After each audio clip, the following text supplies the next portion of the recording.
This ain't advice. I'm not your advisor. And as they say in the biz, slap that subscribe button. We're only about 100,000 away from 1,000,000. We're almost there.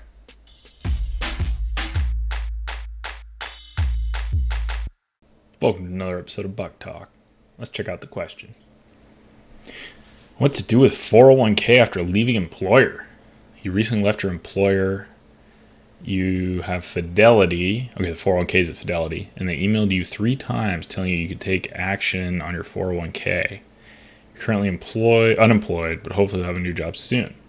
You're thinking about 1, just keeping it where it is, or 2, rolling it over into an IRA. You don't have one yet, but you can open one at Fidelity. You're exactly right, you can. It's your first time ever having a decent sized 401k and leaving an employer, so you're lost. All right, so you might be getting the notices because you can't keep it in the current plan. So make sure that you find out if that's the case or not. Because if you leave it there, but they're going to kick you out because you're not an active participant, then what they're probably going to do is mail you a check. And that check is going to have 20% withheld for federal taxes. And then you're going to be responsible if you don't want to pay taxes and pay a penalty on it, assuming you're younger than 55. A reasonable guess, right? You just pay the taxes and a 10% penalty if you don't put it into another 401k or an IRA within 60 days. You'd have to come up with that 20% if you let them do that. So make sure that's not the case. Most plans will let you leave it in there. But if you're getting notices, that's sort of a little flag. It's like, why is that happening? As far as just leaving it in the plan, is it a good plan? Most Fidelity plans are pretty good. Is it expensive? Do you know, like, are you paying any monthly or quarterly or annual maintenance fees for the plan? 401ks aren't cheap to keep running. Your company is probably paying somewhere between thousands and tens of thousands of dollars for all the testing and all that kind of stuff they have to do.